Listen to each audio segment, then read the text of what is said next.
Good morning बच्चों। हिंदी की कक्षा में आपका स्वागत है। आइए हम लोग पाठ को आगे बढ़ाते हैं। हम लोग पढ़ रहे थे पाठ 7, जिसका प्रश्न उत्तर हो चुका है।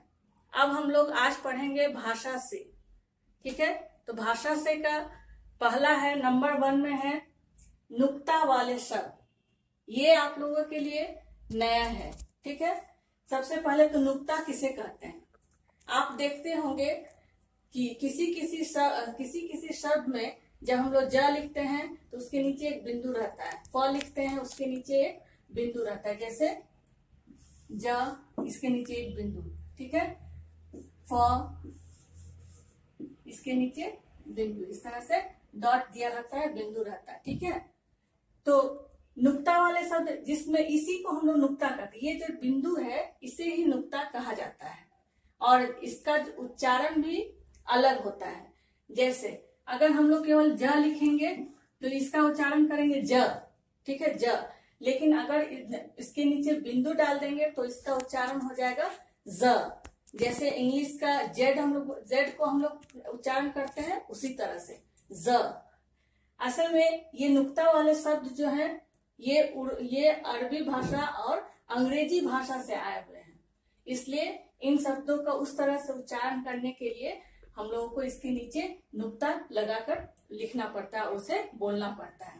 नुक्ता के कारण केवल उच्चारण में ही अंतर नहीं आता है, उसके अर्थ में भी अंतर आ जाता है कभी कभी।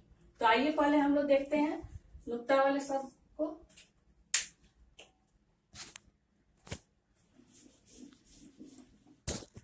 अभी देखिए बोर्ड पे, ये है ज, इसके नीचे नुक्ता नहीं है, इसका उच्चारण करेंगे ज। ठीक है, जैसे जल, जान। ठीक है, और ये है नुक्ता, इसके नीचे बिंदु है, इसलिए इसे ज, इसका उच्चारण करेंगे ज। जैसे आवाज,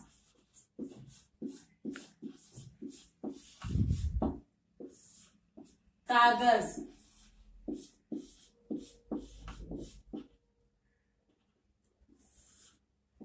सजा। अगर सजा के नीचे अगर बिंदु नहीं रहेगा, सजा। देखिए सजा।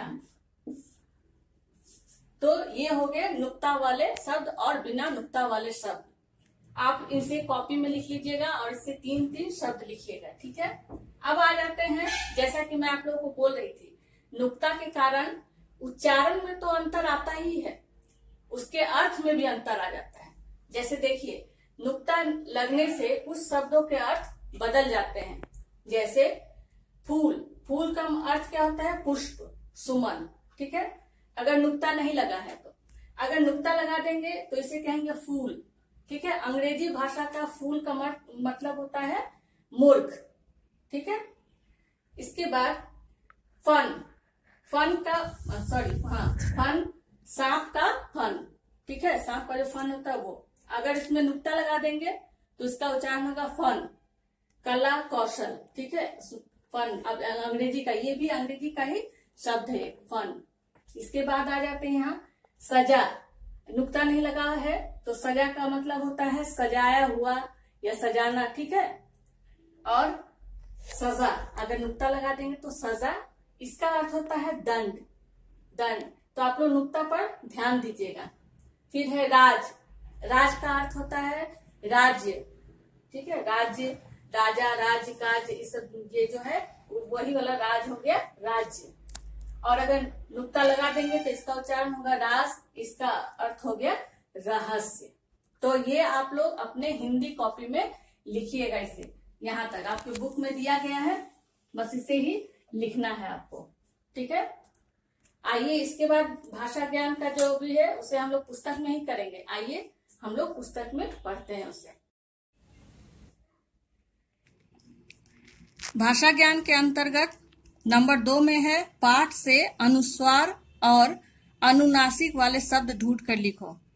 अनुस्वार अर्थात बिंदु और अनुनासिक अर्थात चंद्र बिंदु। ठीक है, तो ऐसे शब्द लिखने हैं। एक एक दिया ही हुआ है, आपको 2 लिखना है। इसे आप पुस्तक में ही कर लीजिएगा।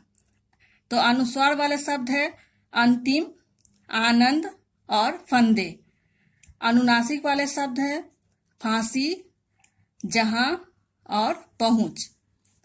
ठीक है, इसके बाद है नंबर 3 में, यहां हम लोग सीखेंगे पूर्ण विराम, अर्थात जब हम लोग लिख लेते हैं इसके बाद जो एक लाइन जो ड्रॉ करते हैं वो पूर्ण विराम, अल्प विराम, ये है अल्प विराम, और प्रश्नवाचक चिन्ह, ये है प्रश्नवाचक चिन्ह।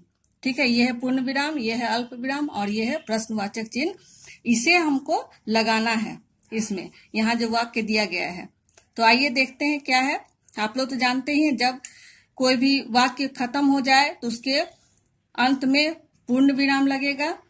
अगर कोई वाक्य में हम लोग कहीं रुकते हैं तो वहां कॉमा, जिसे हिंदी इंग्लिश में कॉमा कहते हैं, इसे हिंदी में अल्प विराम कहते हैं। ठीक है, इसके बाद जब कुछ पूछा जाता है जिस वाक्य में, तो उसे हम लोग प्रश्नवाचक वाक्य कहते हैं और इसका चिन्ह है ये। ठीक है, तो अब आइए लगाते हैं हम लोग। नंबर क में देखते हैं अपना अपना काम करो, यहाँ पूर्ण विराम होगा। ठीक है, फिर नंबर ख मीता, गीता और सीता, तो मीता और गीता के बीच में यहाँ अल्प विराम, और सीता एक साथ पाठशाला जाती हैं, पूर्ण विराम। वह रोज सवेरे उठता, फिर कॉमा, दूध पीता और पढ़ने बैठ जाता है। तुम किस कक्षा में पढ़ती हो, यहाँ पूछा जा रहा है तो यहाँ होगा प्रश्नवाचक। इसके बाद है अंग, हमें बड़ों का आदर करना चाहिए, पूर्ण विराम। नंबर 4 कल तुम क्यों नहीं आई, यहाँ पूछा गया है इसलिए यहाँ होगा प्रश्नवाचक चिन्ह। मेरे पिताजी मेरे लिए खिलौना लाए थे, यहाँ पूर्ण विराम होगा केवल।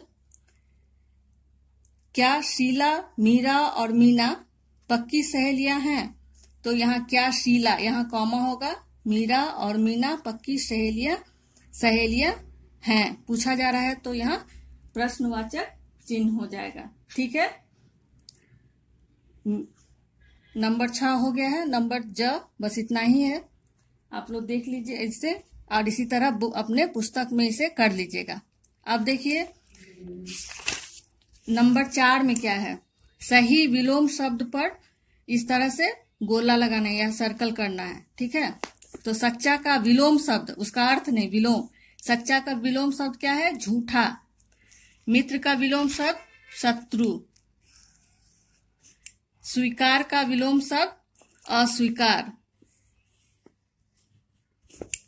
बहुत का विलोम शब्द कम। ठीक है, तो ये हो गया विलोम शब्द। विलोम शब्द मतलब उल्टे अर्थ वाले शब्द, उन्हें हमको यहाँ से छांटना है। ये भी आप लोग अपने पुस्तक में ही कीजिएगा। ठीक है, ठीक है, पुस्तक का काम यहाँ हो गया और ये पाठ यहाँ समाप्त हो गया। बच्चों, ये पाठ 7 यहीं पर समाप्त हो गया, भाषा से के साथ। ठीक है, तो आज हम अगले कक्षा में हम लोग पढ़ेंगे, नए पाठ को शुरू करेंगे, पाठ 8।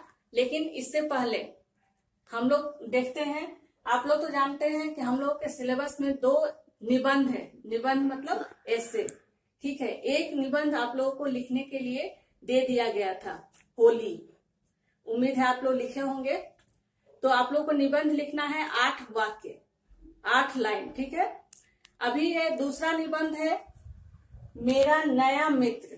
ठीक है, मेरा नया मित्र आप लोगों को, तो इसके बारे में हम लोग को लिखना है, अपने मित्र के बारे में जो कि आपके विद्यालय में नया नया आया हो, उसके बारे में आपको यहाँ लिखना है।